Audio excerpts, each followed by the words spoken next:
Hello everybody, my name is Simon Underwood and I'm the Principal at Corby Business Academy and I'm proud to introduce our readings and musical performances for you and our wider community.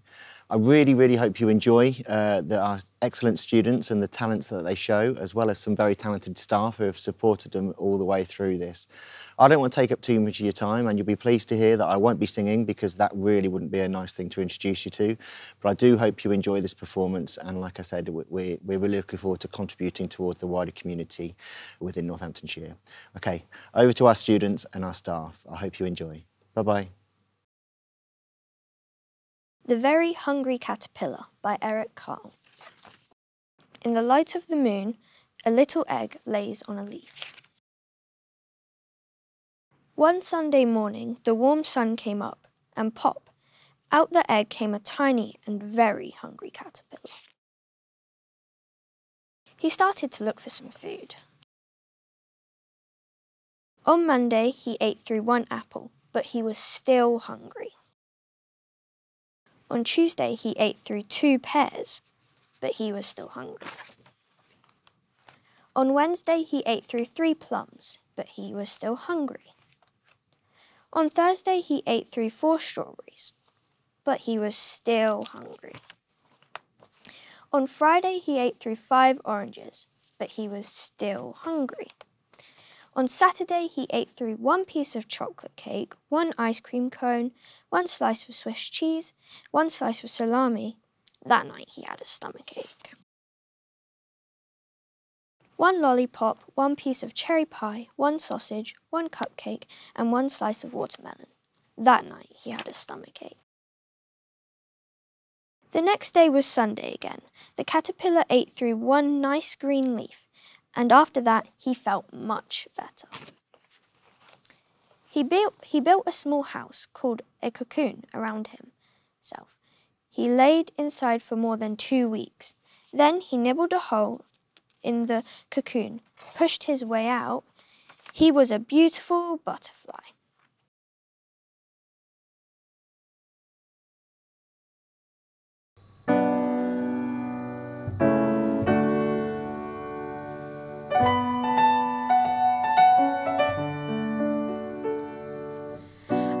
A stranger to the dark.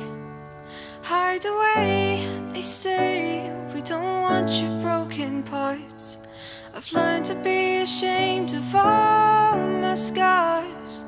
Run away, they say. No one will love you as you are, but I won't let them break me down to dust. I know that there's a place for us, for we are glorious.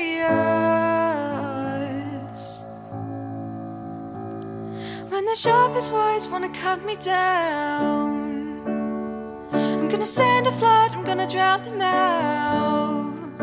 I am brave, I am bruised, I am who I'm meant to be. This is me, look out, 'cause here I come. And I'm marching on to the beat I drum. I'm not scared to be seen, I make no apologies. This is me.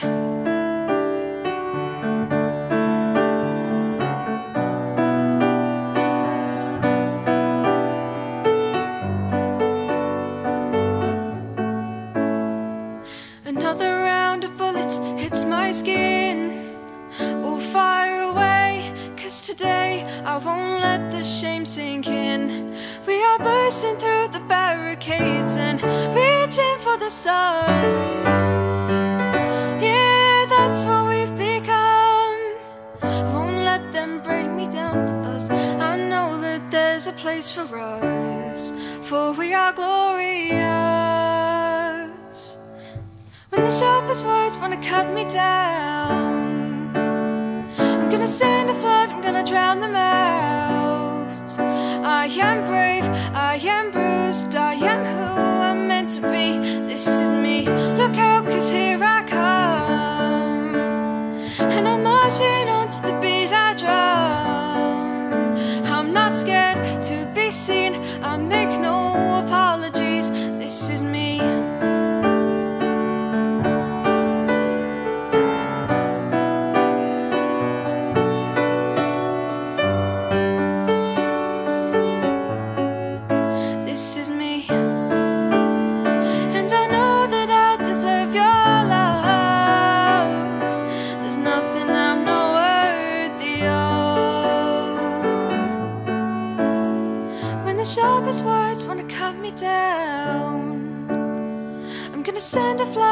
drown them out. This is brave, this is bruised, this is who I'm meant to be, this is me. Look out, 'cause here I come, and I'm marching on to the beat I drum. I'm not scared to be seen, I make no apologies. This is me. Whenever the words wanna cut me down, I'll send a flood to drown them out. I'm gonna drown them out. This is me. The Gruffalo by Julia Donaldson. A mouse took a stroll through the deep dark wood. A fox saw the mouse, and the mouse looked good. Where are you going to, little brown mouse? Come and have lunch in my underground house. It's terribly kind of you, fox, but no, I'm going to have lunch with a Gruffalo. A Gruffalo? What's a Gruffalo? A Gruffalo, why didn't you know? He has terrible tusks and terrible claws, and terrible teeth in his terrible jaws. Where are you meeting him? Here, by these rocks, and his favourite food is roasted fox. Roasted fox, I'm off, fox said. Goodbye, little mouse, and away he sped. Silly old fox, doesn't he know there's no such thing as a Gruffalo? On went the mouse through the deep dark wood. An owl saw the mouse, and the mouse looked good. Where are you going to, little brown mouse? Come and have tea in my treetop house. It's frightfully nice of you, owl, but no, I'm going to have tea with a Gruffalo. A Gruffalo? What's a Gruffalo? A Gruffalo, why didn't you know? He has knobbly knees and turned out toes, and a poisonous wart at the end of his nose. Where are you meeting him? Here, by the stream, and his favourite food is owl ice cream. Owl ice cream, twit twoo. Goodbye, little mouse, and away owl flew. Silly old owl, doesn't he know there's no such thing as a Gruffalo? On went the mouse through the deep dark wood. A snake saw the mouse, and the mouse looked good. Where are you going to, little brown mouse? Come for a feast in my log pile house. It's wonderfully good of you, snake, but no, I'm having a feast with a Gruffalo. A Gruffalo? What's a Gruffalo? A Gruffalo, why didn't you know? His eyes are orange, his tongue is black, and he has purple prickles all over his back. Where are you meeting him? Here, by this lake. His favourite food is scrambled snake. Scrambled snake? It's time I hid. Goodbye, little mouse, and away snake slid. Silly old snake, doesn't he know there's no such thing as a Gruffalo? Oh, but who is this creature with terrible claws and terrible teeth in his terrible jaws?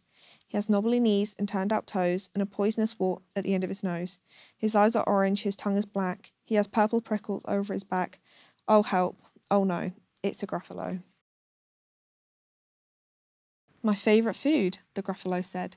You'll taste good on a slice of bread. Good, said the mouse. Don't call me good. I'm the scariest creature in this wood. Just walk behind me and soon you'll see everyone is afraid of me. All right, said the Gruffalo, bursting with laughter. You go ahead, and I'll follow after. They walked and walked till the Gruffalo said, I hear a hiss in the leaves ahead. It's Snake, said the mouse. Why, Snake, hello. Snake took one look at the Gruffalo. Oh, crumbs, he said. Goodbye, little mouse, and off he slid to his log pile house. You see, said the mouse, I told you so. Amazing, said the Gruffalo. They walked some more till the Gruffalo said, I hear a hoot in the trees ahead. It's Owl, said the mouse. Why, Owl, hello. Owl took one look at the Gruffalo. Oh dear, he said. Goodbye, little mouse, and off he flew to his treetop house. You see, said the mouse, I told you so. Astounding, said the Gruffalo. They walked some more till the Gruffalo said, I can hear feet on the path ahead. It's Fox, said the mouse. Why, Fox, hello. Fox took one look at the Gruffalo. Oh, help, he said. Goodbye, little mouse. And off he ran to his underground house. Well, Gruffalo, said the mouse, you see, everyone is afraid of me. But now my tummy's beginning to rumble. My favourite food is Gruffalo crumble. Gruffalo crumble, the Gruffalo said. As quick as the wind he turned and fled. All was quiet in the deep dark wood. The mouse found a nut, and the nut was good.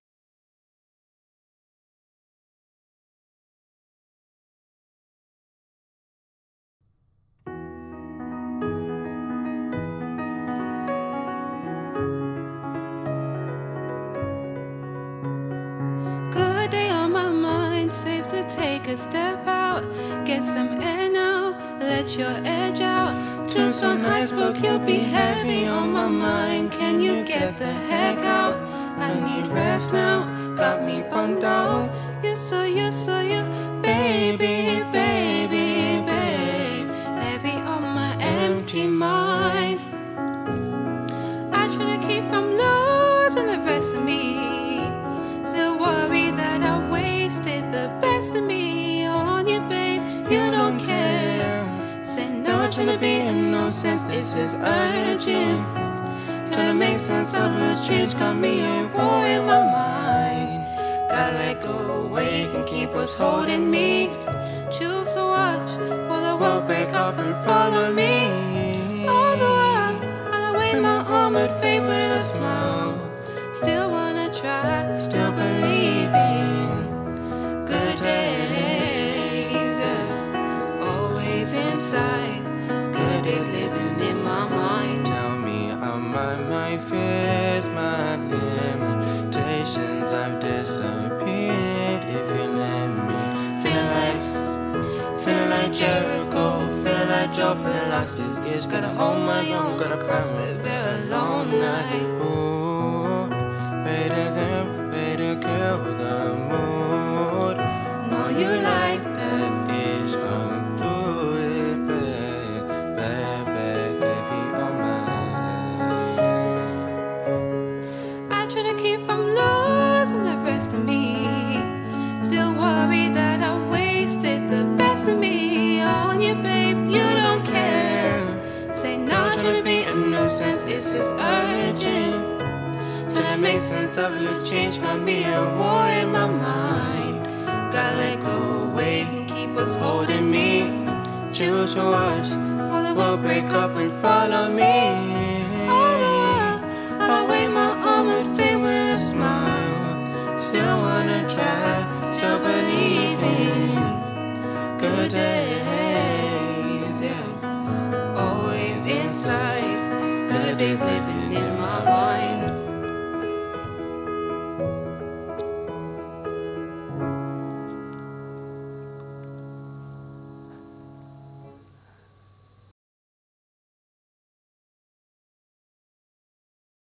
Gangster Granny by David Walliams. But Granny is so boring, said Ben. It was a cold Friday evening in November, and as usual he was slumped in the back of his mum and dad's car. Once again he was on his way to stay the night at his dreaded Granny's house. All old people are. Don't talk to your Granny like that, said Dad weakly, his fat stomach pushed up against the steering wheel of the family's little brown car. I hate spending time with her, protested Ben. Her TV doesn't work, all she wants to do is play Scrabble, and she stinks of cabbage. In fairness to the boy, she does stink of cabbage, agreed Mum, as she applied some last-minute lip liner. You're not helping, wife, muttered Dad. At worst, my mother has a very slight odour of boiled vegetables. Can't I come with you? Pleaded Ben. I love ball-what's-it dancing. He lied. It's called ballroom dancing, corrected Dad. And you wouldn't love it. You said, and I quote, I would rather eat my own bogies than watch that rubbish. Now Ben and Mum's dad loved ballroom dancing. Sometimes Ben thought they loved it more than they loved him. There was a TV show on Saturday evenings that Mum and Dad never missed called Strictly Stars Dancing, where celebrities would be paired with professional ballroom dancers. In fact, if there was a fire in their house and Mum could only save either a sparkly gold tap shoe once worn by Flavio Favoli, the shiny tan dancer and heartbreaker from Italy who appeared on every series of the hit TV show, or her only child, Ben thought she would probably go for the shoe. Tonight, his Mum and Dad were going to an arena to see Strictly Stars Dancing live on the stage. I don't know why you don't give up on this pipe dream of becoming a plumber, Ben, and think about dancing professionally, said Mum, her lip liner scrolling across her cheek as the car bounced over a particularly bumpy speed bump. Mum had a habit of applying makeup in the car, which meant she often arrived somewhere looking like a clown. Maybe, just maybe, you could end up on Strictly, added Mum excitedly. Because prancing around like that is stupid, said Ben. Mum whimpered a little and reached for a tissue. You're upsetting your mother. Now just be quiet, please, Ben. There's a good boy. replied Dad firmly, as he turned up the volume on the stereo. Inevitably, a Strictly CD was playing. 50 Golden Greats from the hit TV show was emblazoned on the cover. Ben hated the CD, not least because he heard it a million times. In fact, he had heard it so many times that it was torture. Ben's mum worked at the local nail salon, Gale's Nails. Because there weren't many customers, Mum and the other lady who worked there, unsurprisingly called Gale, spent most days doing each other's nails. Buffing, cleaning, trimming, moisturising, coating, sealing, polishing, filing, lacquering, extending, and painting. They were doing things to each other's nails all day long, unless Flavia Favoli was on daytime TV. That meant Mum would always come home with extremely long, multicoloured plastic extensions on the other end of her fingers. Ben's dad, meanwhile, worked as a security guard at the local supermarket. The highlight of his 20-year career thus far was stopping an old man who had concealed 2 tubs of margarine down his trousers. Although Dad was now too fat to run after any robbers, he could certainly block their escape. Dad met Mum when he was wrongly accused her of shoplifting a bag of crisps, and within a year they were married.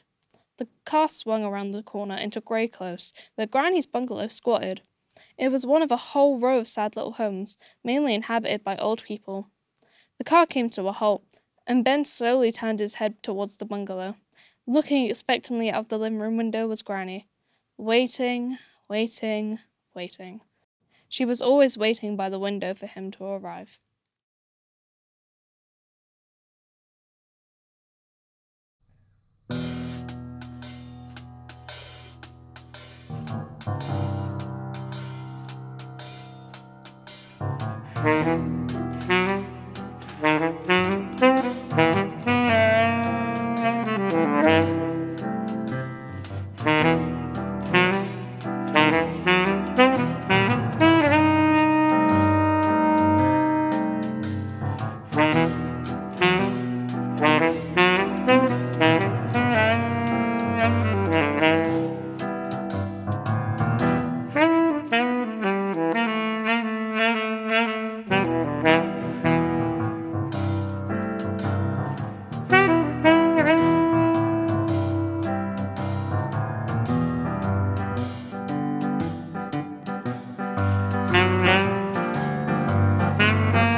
An extract from Harry Potter and the Philosopher's Stone by J.K. Rowling.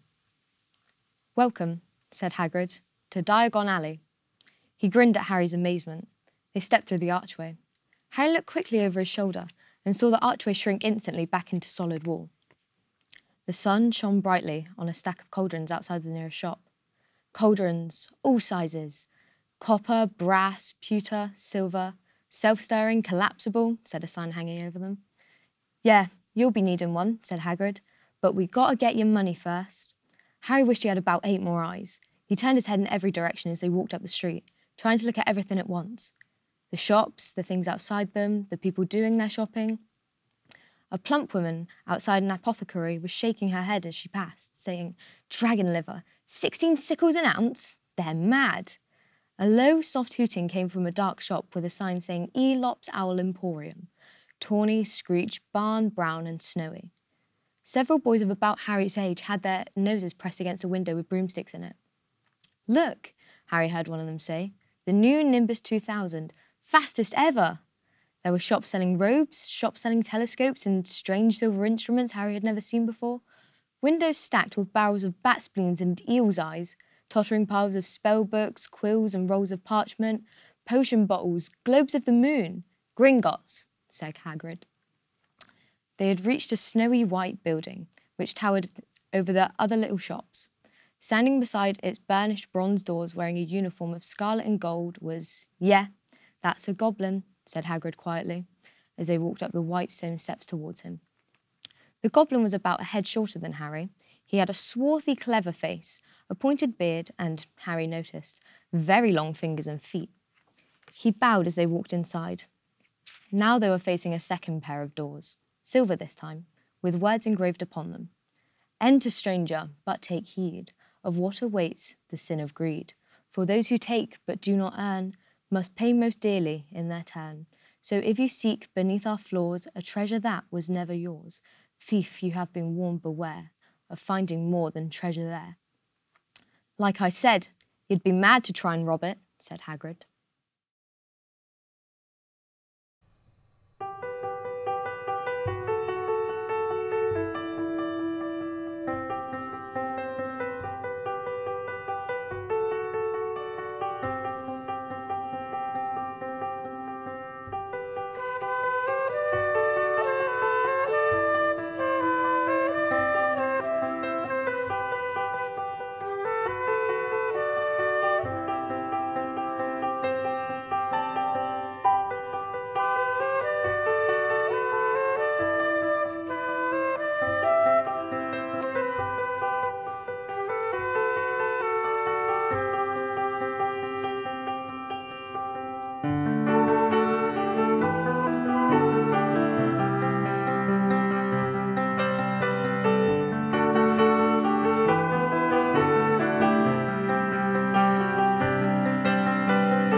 An extract titled The Seed from the Book of Hopes.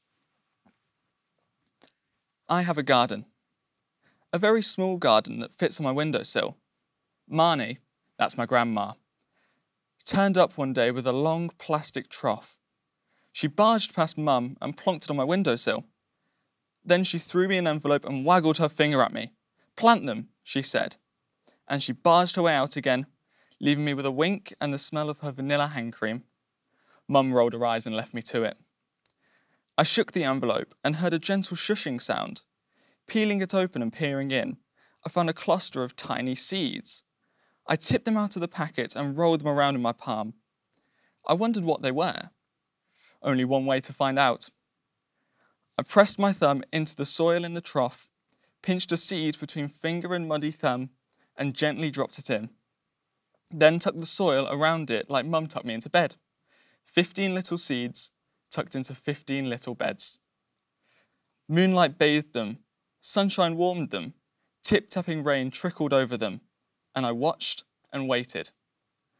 One day I woke, eyes sticky with sleep, and found a bird scratching at the soil. "No," I cried, and leapt at the window.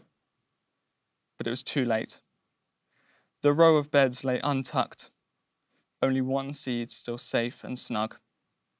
Mum agreed it needed protecting, so I stuck my glove on a wooden spoon and gave it the fiercest painted eyes I could. Then we hung some scrunched up tinfoil from a piece of string so it spun in the wind and glittered. It grew warm outside. I let my seed drink.